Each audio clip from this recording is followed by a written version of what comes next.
everybody. Welcome to another episode of What a Hell of a Way to Die. It is me, it is Nate, firmly entrenched into October. The spooky season is upon us. I don't really watch horror movies, so it doesn't really do anything for me. But Nate, how are you doing, man? You had some vacation. We got a lot to catch up on. Yeah, hilariously, we're starting slightly late because I was doing some extremely dad shit. I have germinated some parsley seeds from a plant that I actually bought, like a grocery store parsley plant last year, and let it just thrive. And this year it went to seed during the summer. So I harvested a bunch of the seeds and was able to germinate them, and I'm now growing my own parsley as well as my own cilantro. So I was potting them. Taking the seedlings. I have a coffee maker with like an espresso maker, and it generates a lot of heat. Like it has like a heating tray on top of it. And I found that while I don't really care that much about my cups staying hot, like I'll just put hot water in them before I drink coffee. It's a great place to put a seed tray to germinate because like it just generates so much heat that it steams the thing up, and it's worked really well for me for all of my my planting adventures. And so yeah, I've germinated some cilantro, or what the British call coriander seeds, and some parsley seeds, like flat leaf parsley, and have just finished, brewing up some coconut soil that I buy in bricks, like dehydrated bricks from Germany. People getting bricks from Germany think they're getting cocaine, but in my case, I'm just getting coconut soil.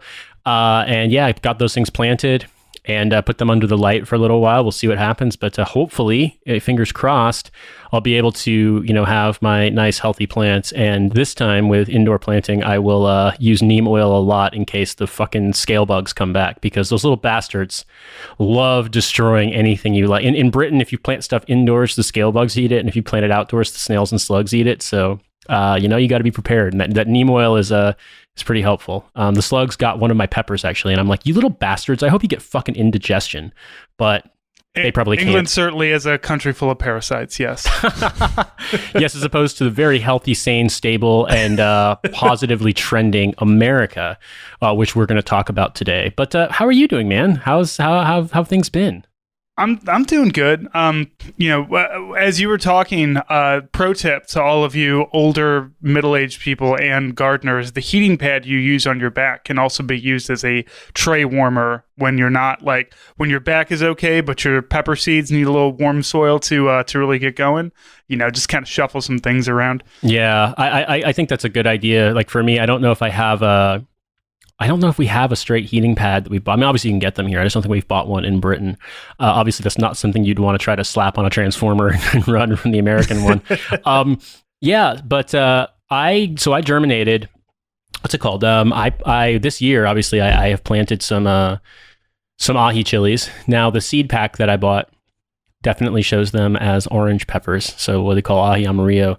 I don't know if these are actually ahi amarillo though, like, because they don't seem to be getting orange, but they're definitely very almost lemon yellow. They're getting there. So at a certain point, like, I'm just going to have to start, pulling them off and seeing what happens. I did take one a couple of days ago, and it seemed very, like, not unripe, but you know what I mean? When the pepper's like super fresh, like it doesn't feel like it's ripened enough yet. That's how it felt. So I'm sort of like giving it more time, but, I'm hoping peppers are weird like that, because like sometimes it's like a green pepper. It's like that's just any other pepper that you pulled off before it changed colors. Like, well, then we got these reds and we got these yellows and but like some peppers you got to leave on the vine until they turn a certain, like we grew something called Hungarian blacks this year that look like jalapenos, and it's like, yes, they're going to be black for most of the time, but don't pick them till they turn red. If they turn red, they might not, who knows, but you can still eat them. So peppers are just a vegetable of contrast. So no matter what you get, it's going to be all over the place. The big thing is to make amarillo paste as well as like ahi paste, and also I'm going to try to pickle some, I think. Although I've never pickled anything before, so I don't know if I'm going to fuck this up. Like, it's a whole new world. My parents used to do this, and it used to bore the hell out of me. And now I'm like excited by the prospect of doing it. I think I'm going to plant another onion set over the winter, because I got a pretty decent onion crop this last year. But I've heard that with the temperatures being pretty mild here, that if you plant them over the winter, they come out way bigger. The ones I got were great, but I only got a couple of big ones. Like most of the ones were really small, so they were perfect for like dicing up and frying to do like fried onions for curry dishes and stuff like that, like as a garnish, you know what I mean, where you fry them in oil after they've been like doused in, or you dredged them in flour. But they weren't like big enough to be like the onion that you would use in, a recipe that requires a medium onion or a large onion. So I also did the thing, and it actually worked. I took a little glass tray, like a pudding dish. In Britain, there's this brand of pudding that you get called what we would in America would call pudding, not the British catch-all term for pudding. And it's literally called goo, which is hilarious. It's GU. But they come in these little glass, what I technically think it's called a ramekin, but it's like a glass little server. And so it's always sort of like, do I recycle these? Like, are they useful to keep? But like on a long enough time, like you wind up with a million fucking of these things. So I used one of them, and I took the white ends of green onions that I had used in cooking and put them under the grow light, with some water. And I'd stir it up every now and again, change the water out, and then maybe put like a droplet of liquid fertilizer in there.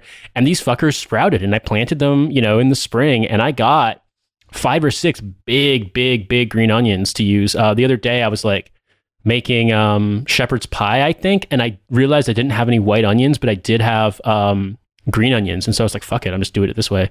And just used 2 of these mega sized green onions. Got like like an American cup and a half of minced green onions to put in this. And it was awesome. It turned out great. So it's been weird. Like the idea that like, oh yeah, grocery onions, just keep the ends, sprout them, plant them. Then you have your amazing. Absolutely the hardiest vegetables. Like I'll get like, I threw a couple of red onions that were a little, I didn't use them in time, and they're kind of, soft and everything, but like, it's just like, I'm not going to throw them away. I'm going to throw them into my compost. And then in a month, I'm going to dig them out and plant them back into the garden, because they will have sprouted, because the compost is just nothing but rich soil, and it's going to go, oh, this is delicious. Let me go ahead and just give you like a bunch more red onions. So that, and I've got garlic ready to go for overwintering and everything. I tell you, Nate, pickling is very easy. And in fact, there's a local company here called Two Men in a Garden that I discovered have a thing called Pickle Pouches, where it's a Ziploc bag that has all of the seasonings inside of it, and you just like add vinegar and water and then whatever vegetable, and then once a day shake it, and then in like 4 days it's like, here's some pickled onions for you, here's whatever you want to throw inside of it. So I'm very excited about using those, because generally the way I do pickling is I have to use a hot plate in the garage, because my wife doesn't like it for some reason when I boil a bunch of vinegar and salt in the funny house. How that works. Yeah, that's weird. So I have to go outside. I have to like set things up on our concrete, because if you do it in the grass, when you start pouring boiling vinegar in and it hits the grass, it's going to kill the grass for quite a while. I still have a brown spot out there when I was doing those experiments. So learn from my mistakes. Yeah, well, I mean, we'll see what happens. I bought a grow tent last year, and it's just not holding up very well. So I think I'm going to throw it away, clear all of the... I haven't really been that fastidious about cleaning out the weeds, except for in the areas where I'm growing things this year. And of course, now that has become the domain of Britain's hardest spiders. But I will clear that out once it's cold, put all that, get all those weeds in the hot composter and stuff, because that hot composter is amazing. I opened it up today to throw some food compost in there, and, you had like Sauron's towers of fucking mushrooms growing in there. And I'm just like, hell yeah, exactly. Do that work, you know? If your power, like I know England's having some energy issues. So if you run out of like, heat during the winter, just climb inside like it's the belly of a tauntaun. You'll be fine, bro. I'm just happy because it's weird. We have curbside compost pickup. So the way it works in our neighborhood is that once every 2 weeks on a alternating cycle, they do trash pickup and recycling pickup, and you have these big bins. But every week they pick up the small brown bin of food compost, and that's awesome. Like I was thinking about this, that it's kind of funny to me. In New York, like I had to get a garbage can that had like a carbon filter in it, because we only had, if I remember correctly, we had trash pickup 3 times a week and recycling pickup once a week, and we had nowhere to store it. So my apartment was 250 square feet, I think. And so with 2 of us, like we generated a lot of recyclables. And I swear to God, man, Thursday night was the one night of the week we're like, thank fuck, or Wednesday night, whenever it was, because we could put everything out and like we actually had space for once. And like, the trash can wasn't just like super dense, full of stuff pushed down. But it's so nice with the food waste, man, because like you have to take the trash out, obviously, like it builds up, but it's nowhere near as regular or as gross when you can actually compost it. But I haven't used, like they haven't done a pickup for me in like years now, because I have the hot composter. I can put everything in there. It's incredible. Yeah, I don't throw away food waste. It all gets chucked. I have 5 places that I can put compost in my yard right now. I have my big bin, and then I have my garden tower, which has a composter down the middle of it, and then I have 3 raised beds that have composters built into them. So I am always, and like my big bin, because we just built a new raised bed, and so I cleared a bunch of the tomato plants that aren't going anymore, chopped those back, threw them in, because these things are like 2 feet deep, so it takes a lot to fill them up. And just throw a bunch of stuff. And then St. Louis City has free compost like down by our YMCA, which is like a mile and a half away. So I drive down there and just get that free city compost and dump it all on top of it. But yeah, everything food, like we have a little compost thing that sits on the counter.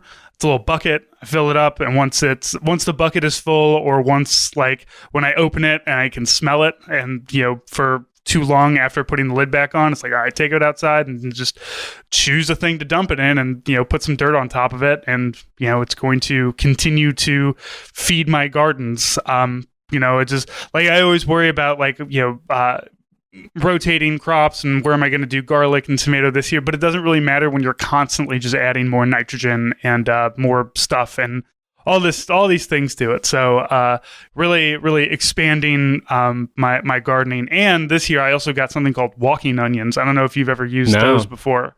Yeah, walking onions are this great mix between usable onions, but also a pollinator, and they just look nice to where it has a bulb, but instead of the bulb underground getting bigger, it grows more bulbs up top.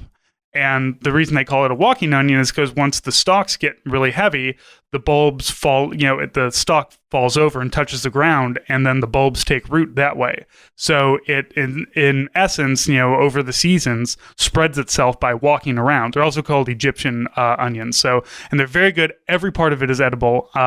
And they look nice. They're really easy. They're low maintenance and everything. So, big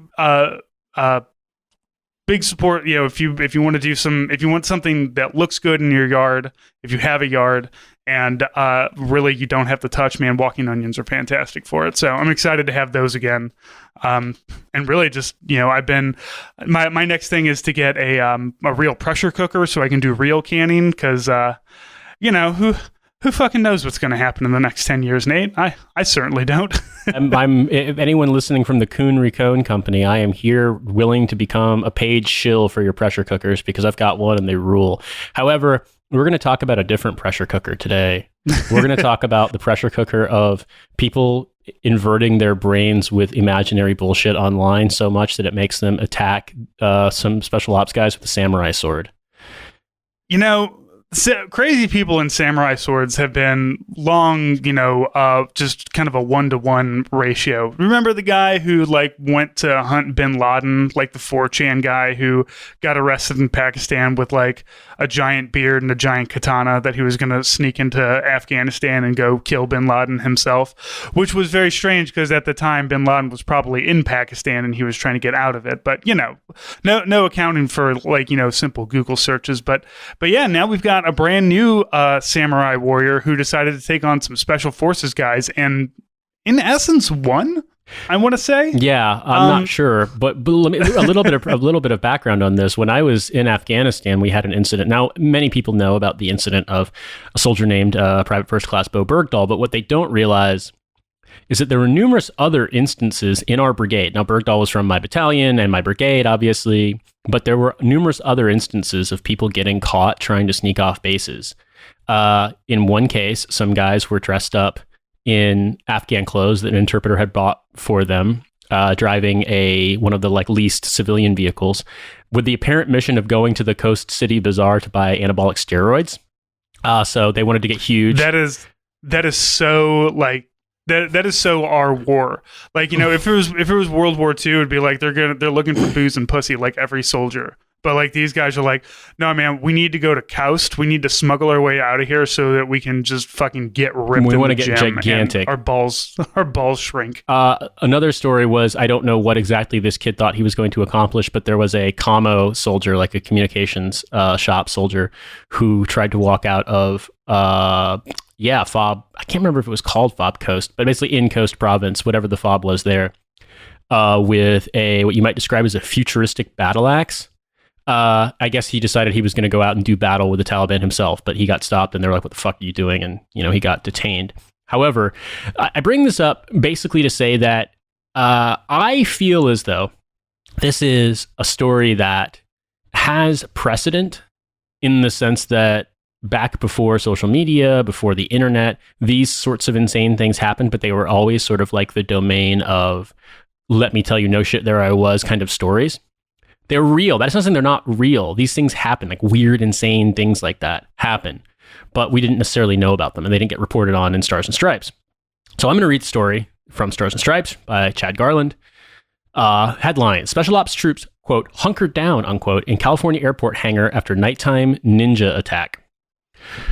A sword-wielding man dressed as a ninja attacked several special operations soldiers who were training at a California airport, reportedly forcing them to shelter in a hangar and inflicting wounds that required stitches. The bizarre assault took place at Inyokern Airport, an airfield in the Mojave Desert about 100 miles north of Los Angeles, sometime after 1 a.m. on September 18th, according to what appears to be a military incident report shared on Instagram and Reddit. Records from the Ridgecrest Police Department seem to confirm some details in the document posted to social media in a photo late Wednesday that said 2 soldiers had to receive stitches before returning to duty. After confirming that the incident described in the document leaked on social media did occur, U.S. Army Special Operations Aviation Command spokesman Major Jeff Slinker said officials did not have any further information to add. The soldiers' names were redacted in the photo shared on social media, but one was identified as a staff sergeant and the other as a captain. The details suggest that they are members of the 160th Special Operations Aviation Regiment, an elite helicopter unit known as the Night Stalkers. A little bit of context on this.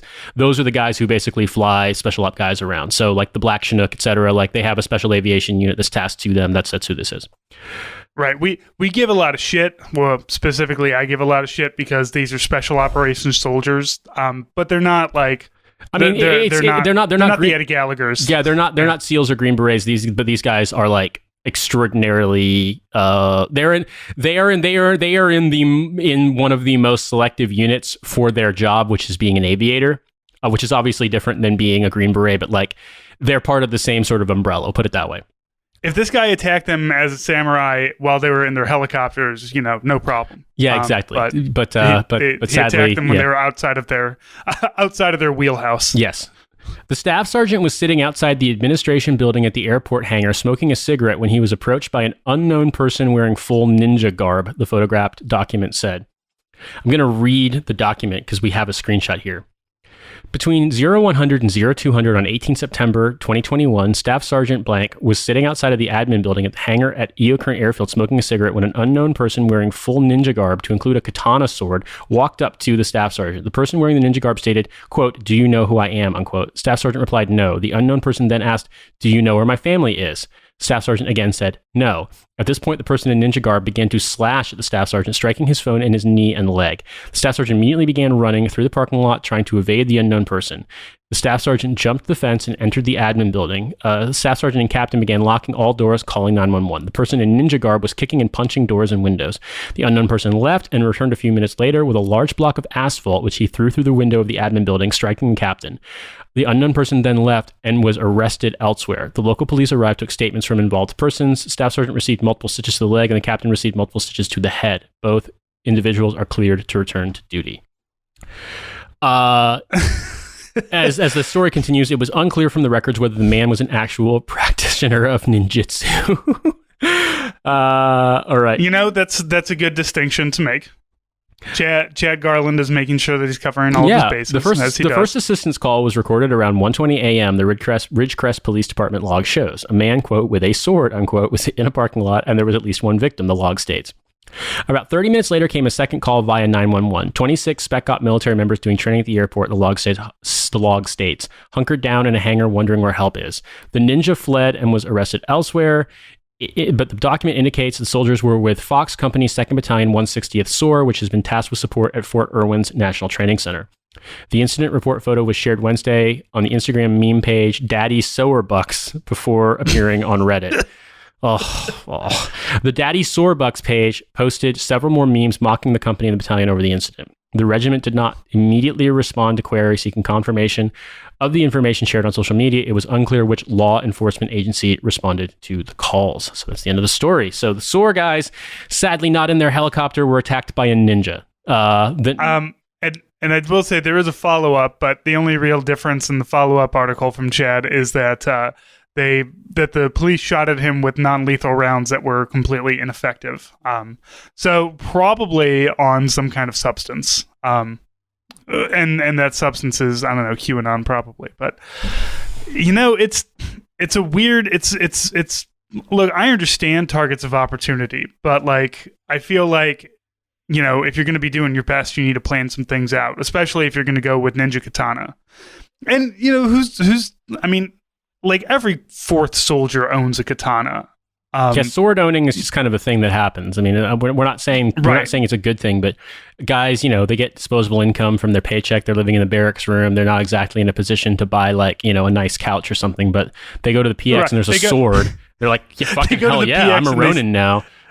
Yeah, they go to the PX and they see is like, wow, for $50 I can buy some weird like hand punching sword thingy. That's called, Glimmerdale or some shit like that from some Warhammer. Yeah, I'm gonna buy that shit. The kids love their fancy stuff. Or if you go to Okinawa, man, everybody who goes to Okinawa comes back with a sword of some kind. Yeah, it's weird. So, in Korea, it's less the case because they're quite strict on stuff like knives and things like that. But invariably in Korea, it's either you like lacquer furniture sold at these like markets on base, or it's mink blankets. Now they're typically fake mink blankets; they're synthetic. But like, man, I just. Anyone who spent time in Korea in the military is just going to come back with mink blankets. It's just a thing. So I guess anyone who goes to Okinawa has a sword. Anyone who goes to Germany is either going to have beer steins or like big pewter beer glasses. Everyone who gets stationed in Japan, I don't know. They never leave. They just love it so much they stay forever. Yeah. They retire, become civilian, fucking DA civilians for the military. What are the people in Vincenza come back with? I don't know. I haven't met enough of them. They're such an elite group. Yeah, they come back with Italian wives. I met one PAO guy, and he told me that he hated it because it's in the middle of nowhere. I'm like, and they, I think it's the 173rd. He's like, they have to jump like every 3 months to keep their jump status and get their jump pay, but they can't jump in Italy. They have to jump in Germany. Yeah, they all have to go to Germany like for like a week every 3 months and jump out of an airplane and then come back to Vincenza, which seems like a strange place to put an airborne company. But you know what? It's the Army, and I'm sure that somebody much smarter than me came up with these ideas. Yeah, it's weird. It's just one of those holdover things. We have a base of active duty infantry troops, airborne troops in Italy. We've got a whole airfield just in Honduras. Just to make sure they don't get froggy again. Yeah, exactly. Make sure the Mussolini family doesn't come back. We can deploy our brand of justice or whatever. I mean, we needed to make sure that we had a reasonable, entry area point of embarkation and debarkation to run Operation Gladio shit. So, they had to keep Vicenza. Hilariously, I know for a fact that they do have some military liaison agreement with Malta to run people in and out of there as well for easy access to committing more fucking acts of aggression in North Africa. But we've kind of gotten off topic about this. I want to talk about swords. I don't understand. To me, there's two things here that's at work. Now, we haven't yet gotten any information about the assailant from what I'm aware of. Now, the question about when he says, do you know who I am? Okay, that sounds like anime dialogue. When he says, do you know where my family is? That kind of makes me start thinking a little QAnon-y, you know what I mean? Like, I don't know for a fact, but there's a part of me that's just sort of like, is this just a guy fucking around? Is this guy, because surely if this guy actually thinks that the military is holding his family hostage, and he wants to go and do some Ronin shit, he could probably get an actual gun, but he showed up with a samurai sword. So like, the thing that's crazy about this whole story to me is this person just so crazy that they thought they're like, no, I'm going to do battle with the US military with a sword? or is it an elaborate gag gone way too far? I mean, it's obviously like, if it's a gag, I get it, but like, it's a gag that is you're gonna get like, felony assault and trespass charges now. Right, like showing up and being like, do you know who I am? Do you know where my family is? And then like continuing with some goofy dialogues like, I have been hunting the ones who tore down my family for 1,000 years on this plane. You know, like really launch into some real good anime stuff and then like hand them a card or something and then walk away. Not attack them and then chase them and then chuck asphalt through a window kind of thing. Like that's when it goes from like, this is a funny gag into this is kind of fucked up. And I wanna also like, this airport, like, is in the middle of nowhere. Like, this is in Yokern Airport is in the middle of like, I don't know if this is Death Valley or what. It's but 100 miles north of Los Angeles, depending on which how straight north you're going, or perhaps northeast, is some pretty. If you're not hugging the coast, it's pretty rural. And it's very and look, there's a lot of streets here because there is military. There are two military bases. There's a Naval Air Weapons Station. China Lake is there. So and there's but there are hospitals. It is. I think I landed there. I actually think I may have landed at one of those because we flew on a charter flight when we did our NTC rotation to an airfield in Southern California that was not Ontario Airport. And it wasn't in Nevada. It was in California for sure. So I wonder if I landed there. Like I remember it being like, where the fuck are we? And like it seemed weirdly built up for an area in the middle of nowhere. So I wonder. It has a population of 696 people. Yeah. Well, I bet you either China Lake or Inyokern, I may have actually landed there. That's funny. Well, okay. So that's really out in the middle of. So does this ninja live in a town of 700 people? Is he just a town ninja, or like did he travel there from elsewhere? In California, specifically to target the 160th. Yeah, well, they do have the name of the guy, Rivera, something. Where was it? Gino Rivera, 35-year-old. They don't say whether he's ex-military or anything, but like in a place like this, any town outside of a military base, like even a good military base, like a big one, is kind of a hole. However, this is a hole in a hole. There's absolutely nothing there. So I don't know. Like, I feel like if this guy was military, they would have said that he was military. They would have found that out pretty quickly because, again, when there's a population of 700, you go, we don't know him, so he must live here. So there's definitely there's got to be more to this, and I hope Chad stays up on it because I am curious as to where this ends up going because that is a. It's like, who are you and what are you doing and what brought you to this? Like to do some kind of weird anime styling against a bunch of aircraft operators and then like literally start slicing at somebody. Maybe it is anime gone wrong. Maybe it is somebody who watched a little too much Crunchyroll. There was a part of me that was like, is this just Op4? Like, is this just, did the Fort Irwin Op4 guys decide to really switch it up and flip the script on them and send out a ninja? For those of you who are not military, Op4 is opposing force. Basically, when you do situational training exercises, you have people whose job it is to role play as the enemy. And that can be anything from like, a fire team size element, like 2 to 3 guys, in a bunker that when you're training squad tactical exercises to at Fort Irwin, there are entire battalions whose job it is to like be the Op4 for like a brigade. So they have their normal job, and then like when brigades come through to rotate through and do training exercises, like these guys, their job is to be the opposing force and to to fight them.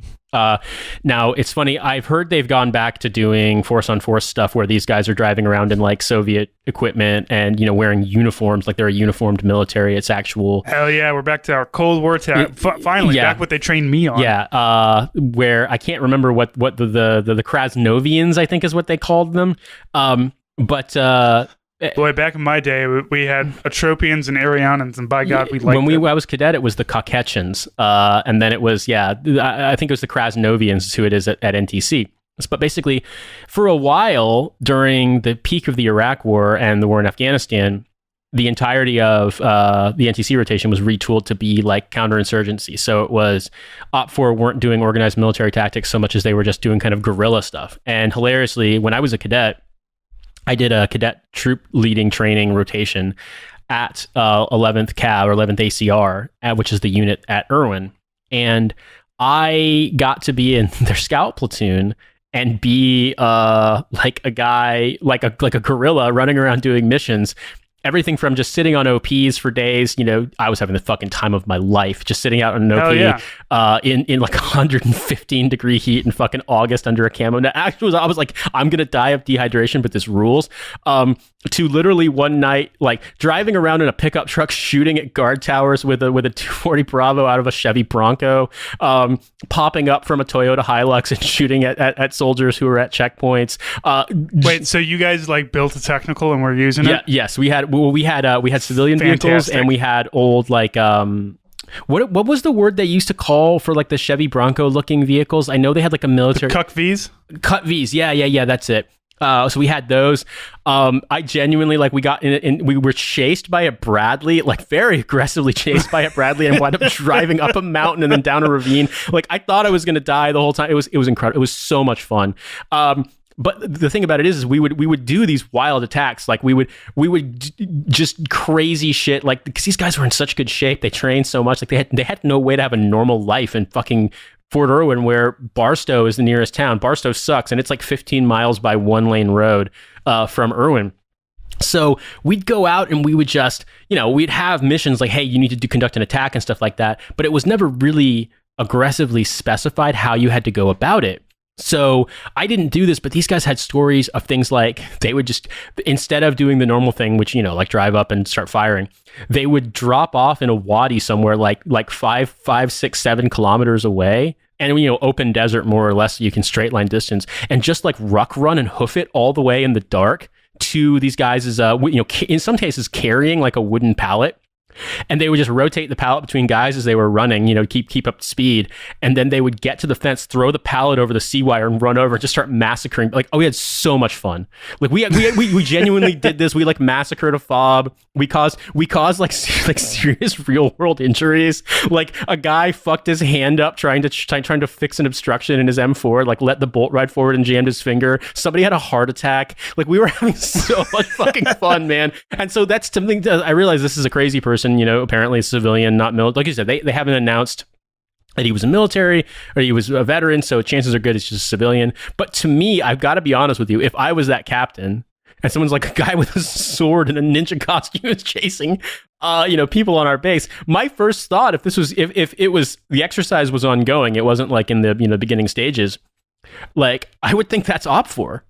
Like I would think like they sent an Op 4 ninja Op 4 fuck with me. Right, you're sitting there and you're just like, okay, somebody obviously needs to deal with that, but put all the guards on alert because this is a distraction. Obviously, exactly. They sent in the samurai. They're doing something to fuck with us so that they can then hit us when we're not looking. Yeah, exactly. And so that's the thing is like because of the association here with them supporting a rotation at the National Training Center. That would genuinely cross my mind if this is happening. Like, is this just a really dedicated Op 4? But then when the guy actually starts slashing people and fucking throwing asphalt bricks through the window, then I'm like, okay, this clearly is, this goes above and beyond. Right. It went from like, me standing at the smoke deck, smoking a cigarette, and like a ninja walks up. It's Halloween. It's the spooky season. So maybe somebody is having fun. And then like the man hits me with a sword to a point where I need multiple stitches.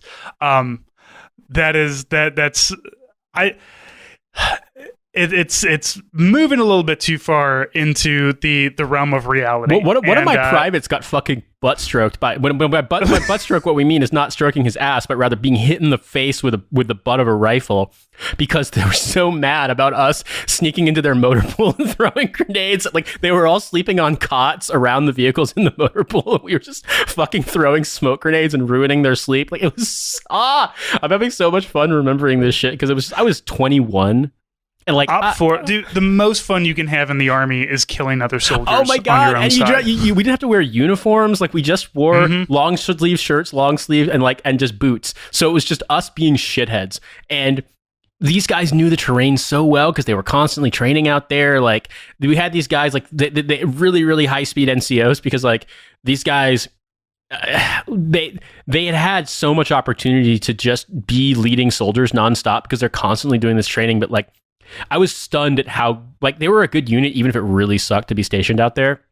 And yeah, man, like that's all part of the game. I mean, I'm trying to think of some of the dumb shit that happened during our rotation.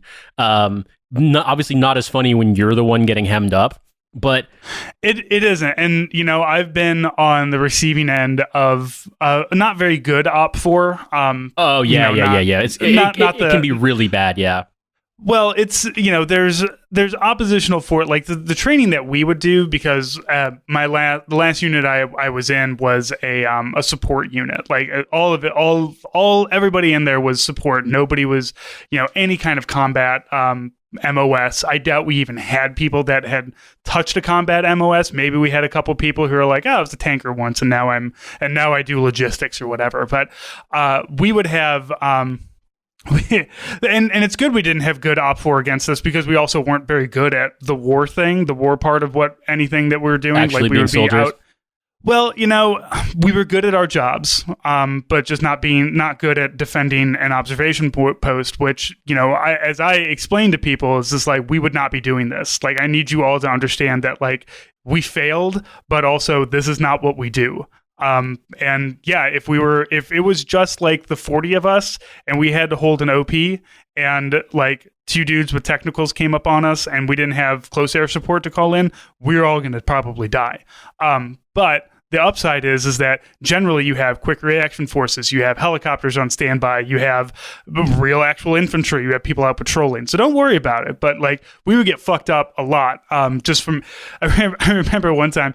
So we're all in a notional bunker, you know, the incoming fire, and we all had to go to our quote bunker. And the colonel, one of the light colonels, looks at me as the only person in the bunker who's been, you know, overseas and knows how these things work, and just like, so Horton, what do we do now? And I'm like, well, you stay here until they're done blowing up, and then the quick reaction force deals with it. Like, we don't have a quick reaction force. I'm like, well, then somebody's got to go out there and quick reaction something. And so what their plan was to go run back to the Tactical Operations Center and get the military decision-making planning binder to figure out what they should do. And I'm like, you are being bombed right now. You do not need MDMP. You need a gun. So go get your guns, like, and let's start shooting people or something, because what you're doing. No, you don't need a binder. Do not send a private to go get blown up. And of course, as soon as they do that, they're like, okay, the private's dead because you sent them out of the bunker. To like, what are you fucking doing? But, you know, again, we're logistics. What do we fucking I'm just know? laughing about this because this has just jogged my memory, and now I recall another mission where they had there's a thing called a Prophet. It's like a signal relay. It's a big antenna relay thing. It's mounted in like a Humvee, or at least at the time it was. They may have like changed it up to be on different vehicles if they're still using it. But it was like an antenna repeater, like a mobile thing you could send out so that, you know, when you actually use military radios the way that they are designed in like the most secure version, at least in my day, fuck man, the range is terrible because you have, if you're using frequency hopping and you're using ciphertext, basically everything is encrypted, and then it's been synchronized, like time synchronized with a key, and that allows it to jump multiple times per second between different frequencies. And as long as they're synchronized, then you know, they should be able to communicate effectively. Now, I don't know about you, Francis. I have never seen frequency hop ciphertext be useful. Because I don't know the physics or the, you know, electronics or whatever science it is about this shit. But the impression that I got was that you lost a lot of range for some reason when you were doing frequency hop. But so when I was in combat, when I was in Afghanistan, we didn't use frequency hop. We just used ciphertext. So we had encrypted comms. But so if you had like a FM radio scanner, it would be like completely jarbled noise sounding because it had been encrypted. But we used single channel because there was no way, we didn't have the range to repeat it. But at NTC, one of the things they love doing is everything has to be, by the book. So you got to use frequency hop. And part of the sort of communications plan that they're going to run is to be able to all right, for us to talk between different bases or whatever, different, because there's all sorts of shit you have to do. I mean, especially in a mech unit. I don't even remember the names. I just remember the general concepts of the various different sorts of things that have to be set up to support a mechanized unit.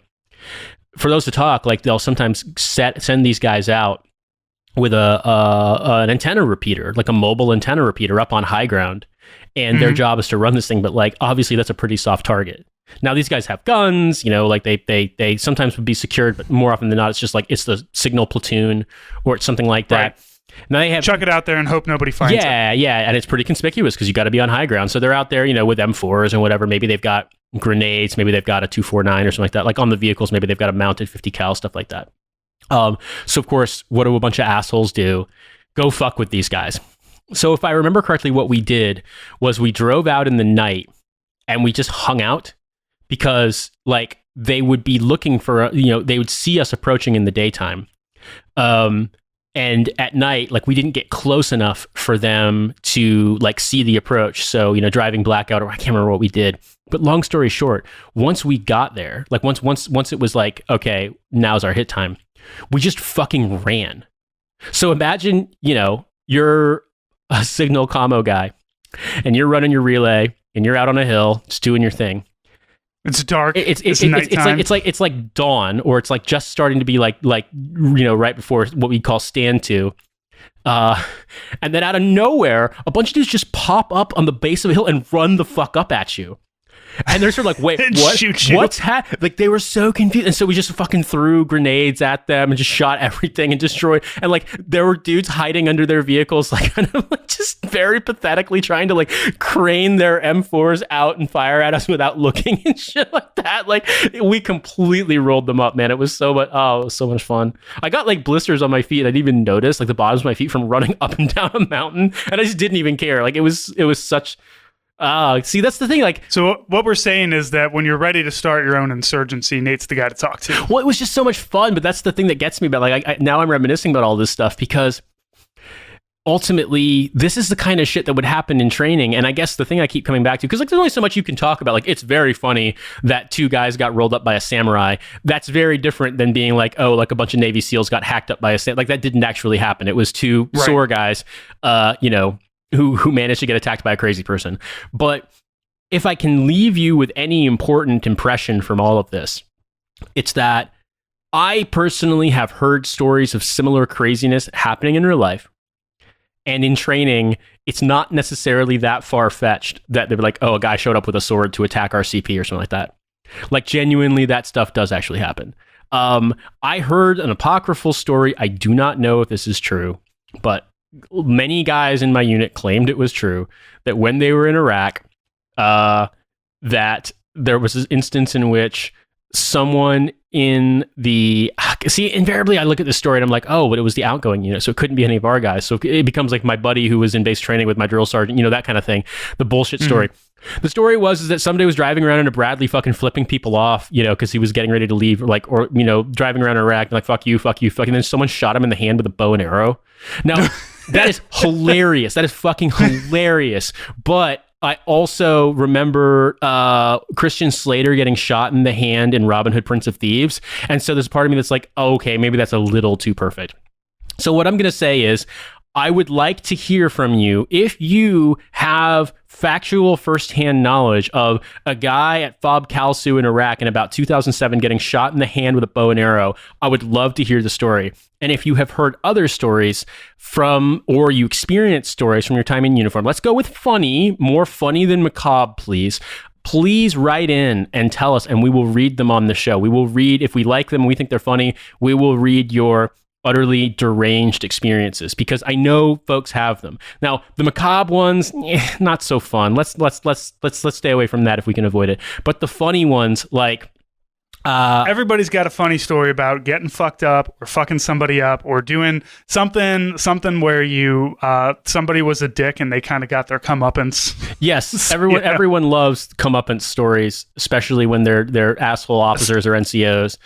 Exactly. If it's an NCO or an officer, I mean, Nate and I are both he's an officer, I'm an NCO. So please, feel free to shit on us as well. As much as you want. All I can say is that, or they can be even funny admin stories, like the time the guy pissed hot for cocaine, but the person who was in charge of the they were able to conclusively prove that the guy who was running the urinalysis, the unit prevention leader, had left all the urine samples in the back of his truck overnight in Alaska, and they had all frozen and had to be flawed. And so they managed to get it thrown out in court on a technicality that he had violated the chain of custody, because he couldn't be fucked to go and drop off the samples on Friday night, because that would have been work on a Friday evening. So he left them in his truck over the weekend and did it on Monday morning. And man managed to stay in the Army after very, very obviously pissing hot for cocaine. And you know what? Like, I respect that. I was a unit prevention leader at one point, and yet the chain of custody is incredibly important, and like they call it a fatal dump. When like you, I know you take in the fatal dump. Right, it's after you spent all those times on those OPs eating MREs, and then you get back and have normal food, and you run to the fucking bathroom and take the fatal dump. Yeah, no, the fatal dump is when they have to, when an entire, like in that situation, that whole box of piss has to be tossed. I hate it when I hate when I waste an entire box of piss. All this piss just ruined this piss. We had another situation where another NCO pissed hot for cocaine and managed to get it thrown out because a soldier had a seizure, like standing around in the hallway. And the UPL, the guy manning the piss box desk, jumped up to go help. Just reacted the way a normal human being would, but the piss samples were technically left unattended for like 2 minutes. Now, nothing. That sounds like a perfect, like, hey man, I'll give you $50 if you pretend to have a seizure over here. As long as you get the UPL to get away for a while. Brother, I wish that it was that bad. It's worse than that. It's that one of that soldier who had played football in high school in Louisiana, where he grew up, kept being a heat casualty in Alaska in the winter, and no one could figure it out. And then they did finally figure it out. He had epilepsy, and they just passed him through basic training. Sure, because why not? People with seizures in the Army, and he was near one and he was going to be a fucking turret gunner. Definitely think that's nothing to worry about. Like, surely there won't be any stress in combat that might, affect your sleep schedule or your dinner schedule or your water intake schedule that might affect you and cause you to have a seizure. If you're going to have epilepsy and be in the Army, be PAO, because we don't. We get the nice AC. We work 9 to 5 mostly. And wouldn't you know, he was a big dude. He was probably like 6'2" and 185 pounds, which for a skinny private is big. And very easy to get that guy out of the turret in a combat situation when he's having a seizure. So all was well with the military, there were no corners being cut back then. Everything was good. But, Francis, if we could leave our listeners with anything, I think the big takeaway here is, don't do samurai shit. Don't hit somebody with a sword. Like I'm a person who once upon a time owned, a Claymore-esque sword that I bought at a flea market because I was, 19 years old and had nothing better to do with my money. And I enjoyed it. It looked nice. It went with some of my motif at time, but what I didn't do was hit anybody with it, because that would be crazy. So I'm glad that this person did this with a sword and not a gun, as is normal for Americans, is to just roll up with, like, if you really want to do some damage, you just kind of roll up with a gun and start shooting people. This guy showed up like full on dressed like a ninja and then did some weird ninja shit. So, it really feels like, kind of a cosplay that went a little bit too far. Doesn't sound like our normal crazy, but yeah, like, don't hit people with swords, man. You're not William Wallace. Just chill the fuck out. Or if you're going to do it, use a kendo sword. Go chase people with a big wooden sword that everybody knows is fake. Yeah. And that you're just a big dumbass. Like, that at least no one has to worry. I mean, obviously American cops are still going to shoot you, but active duty military might just look at you with confusion. But don't use a metal sword. They'll go get the pugil sticks, and then you just you make a night of it. Kendo against pugil. You have a good time. Nobody gets hurt. Everybody has fun. We all get to beat each other up a little bit. Do some surprise combatives. Just do shitty jujitsu on each other. It'll be great. Yeah, just do everybody get your brown belts out and pretend that you know what the fuck you're doing. So Francis, I got to ask, for this bonus, you guys reviewed the film Major Payne. Do you want to introduce that? Yeah, so the Zoo Crew watched Major Payne, the 1995 Damon Wayans vehicle. A wonderful time to be watching comedy. We watch a lot of action movies from the 90s, which I pretty much didn't watch a lot of action movies when I was a kid. This is like my preteen teen years is the 90s, but I did watch a lot of comedies, so I'm excited. I was excited about Major Payne. Sad that we don't make movies like this anymore. Like, you really can't. It's going to be a while before we can start poking fun at the military again and with some kind of regularity here, but surprisingly holds up okay-ish. Only slightly problematic, which is not bad for a movie from the 90s. So I hope you enjoy it. I'm going to say also, while I was looking at Renaissance Man, the Danny DeVito military movie, Mark Wahlberg plays a private in that. So, and this is 1994 Wahlberg, so it's back before he was big. So he still takes shit. So this shitty is roles. fresh out of prison, then, huh? Fresh out of prison and joined the military. Hey, it's perfect. I mean, they knew that they were what he wanted. You can go to prison, or you can do a movie about joining the army. You can do hate crimes in either one. Man, everything's coming up Wahlberg. That's essentially what happens every time I scroll through, like, I don't know, any list of like all the B-list movies on like Amazon Prime or Hulu or something, and like inevitably I discover a Wahlberg movie that I had never like knew existed up until that point. And then you watch it immediately, as is like the law of Boston. Right. Yeah. No. Massachusetts law. It's like, I haven't seen this Marky Mark movie. I guess I got to watch it now. I immediately watch it, or I immediately send it to both of you and insist that we watch it for the next episode. You tell me no. Look, we're gonna watch what's it? Three Kings. It's got Wahlberg in it, doesn't it? Hunt for Mark October. I mean, I'm in a fucking submarine down here. I am a fan of throwing him in the ocean. I mean, if there's going to be anything that I want him in, it's in a steel tube under the water. You know what? You know what? Be like a really good comparison is comparing Mark Wahlberg's filmography with Nick Cage's. Like, I want to see what that looks like, movie for movie. I like that Steve Martini, the guy who played Private Stone, the main private there, they don't know when he was born. They're just like, Wikipedia says 75, 76, somewhere in there. Yeah. And it's like, it's one of those, like, I'm sure somebody would have to actually do a little bit of research, but nobody's just like, who cares? But he's the one who's actually Michael Jackson's illegitimate son. It's like when you go to certain parts of the world that don't keep track of birth dates, and you ask how old someone is, and Steve Martini is simply lying to make himself seem more wise. I'm trying to see. He did Major Payne. I don't get, like, it always throws me off because he did perfectly fine in this. He wasn't a bad actor. He plays, the character perfectly well. And then he made a movie with two of the lesser Culkin brothers, Kieran and Rory. Culkin the Lesser. Which is that's my least favorite pope.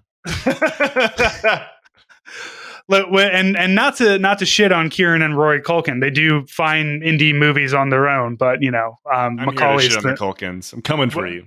I'm gonna fight the Culkins. 3-on-1 AEW 3-on-1 battle. Who wins a fight? One Joe-sized McCulkin or three Macaulay-sized Culkins? All right, so he meets the boys and verbally abuses them all, and then we meet the relationship foil who's going to be coming in, Emily Walburn, who is played by Karen Parsons of Fresh Prince of Bel-Air from Hillary Banks. So, she's and I think Fresh Prince was still going on at this time. So, this is prime Karen Parsons Rockwell time for her, and she looks great. She does well in it. Perfect romantic foil for Damon Wayans. I honestly, I just got to say, this movie, everybody did great in it. I just want to say that. As a character, I think she's crazier than Major Payne, however. Yes. Yeah. Absolutely. Because she continues to pursue him when it is obvious that he's insane. He has Like- fired a gun in front of her like twice. Yeah. Like, there's no way he threw a grenade and that she didn't hear about that. Like, a live grenade was brought onto school grounds, thrown into the woods as a way of intimidating children. So She is more mad that Tiger peed himself than he discharged a gun into the closet of the house you full could of tell, children. You could say, like, the moment that she found him reading the book on how to be a more sensitive dad, you could see the I can change him look in her eyes. And like, look, that's fine for a movie, but you guys got to be, you ladies, understand. Don't marry a troop ever. We're all nuts. We're all insane. You should marry Carrie, though. He's not technically a troop, but if you're dating someone, man, woman, otherwise, who discharges a firearm in your home on multiple occasions, that's what you call a hint. Right. Like, I have a friend who did that, and his wife made me hold on to his guns for 6 months. So, like, I didn't know you were friends with Major Payne. No, because if it was Major Payne, there's just been like, oh, it's fine. He was just teaching our son how to play baseball and needed to fire an AR out the window a little bit. So how is Nate? I should probably text that guy, see how he's doing. Anyway. I will say that in this opening scene too, that you do have. Speaking of how there's always a Wayans in the wings, there is Cadet Dwight D. Williams, who is in fact Dante Wayans. Yeah, one of those. Shit, I did not know that. And in the very beginning, he says, "I'm not your damn brother," and in fact, he's his uncle. Yeah, that was just a factual statement. He was just explaining the nature of their relationship. So let's see. So obviously he's a big dick to all of these kids. He makes the little kid Tiger ends up peeing his pants because he's so nervous. Kid's 6. Like, apparently his background is that his parents died in a car accident. He's orphaned and everything. It's just everything is just sad and terrible for him. And now, like, some large man is screaming at him to piss his pants, and then screaming at him because he pissed his pants. So, although we do get one of the better lines, so Major Payne has some of the best one-liners, such as "You better hold it, or I'm going to break it off and kick it around a bit." Yeah, we don't tell children that, though. Don't say that to kids. Right. Like, the problem is that Major Payne is attempting to use what he would use for adults as motivation for children. Which, like, if my drill sergeant ever told me, you can't go piss, you better hold it or I'll break your dick off and kick it around on the ground, I would be in danger of laughing, which would just make them even angrier. However, if I did piss my pants, I think that would be a move of, I don't know, just anti-establishmentarianism. I just imagine all of the things that my drill sergeants told me being screamed instead, like yelling at Tiger and calling his hands dick skinners and stuff like that. Like, this is what would happen in my movie. Well, so apparently he did actually go through like some amount of like DI training. Of course. And as a result, and I guess, like, there's DIs in the past have said that there's some amount of like stand up involved because you have to like think on your feet and make shit up. And so as a result, you get quotes from Damon Wayans in this, like, "Boy, I'm 2 seconds from being on you like white on rice and a glass of milk on a paper plate in a snowstorm. I'm going to put my foot so far up your ass, the water on my knee will quench your thirst." Which I got to say, solid burn there from a DI. Just a whole bunch of DIs sitting around doing improv. It's the guy in a stupid fucking hat. Like, I got a dumb private. All right, who's got the next part? He's in a bus station. Okay, we're moving, folks. And this place is fucking empty because improv is terrible. Oh, ending yourself across the rifle range. This one actually made me laugh. And what are you looking at, ass eyes? You eyeballing me, boy? Let me tell you something, ass eyes. Let me tell all of you puke something. War has made me very paranoid, and when another person goes to eyeballing me, it makes my Agent Orange act up. Yes. Also, ass eyes is the dumbest but best thing he says. Well, it's so funny because you can tell that they were going for like the PG-13, like the PG rating. So like you get like, he says turd a lot. Like there's just a lot of like, and like he doesn't call them maggots until the end when they graduate to be maggots instead of turds. You know he's not a real drill sergeant because he doesn't make a single gay slur throughout the entire thing. I mean, it does make them like wear dresses and wander around at one point. So. I stand corrected. You're right. I forgot about that. Yeah. Yeah, but to be fair, that was a fitting punishment for what they were trying to do to him, which is set it up so that it looked like he was fucking one of the boys. So, to be fair, jokes on them. If they knew anything about the military, they wouldn't even have bothered trying setting him up that way because it wouldn't have done anything. Also, What really is like that, Fort Hood? you want sympathy? Look at the dictionary between shit and syphilis. Once again, that's a pretty good one. I like that. That's solid. yeah, there's a lot of the greatest. Some of the best insults that a drill sergeant ever dropped on us were ones that I just never understood.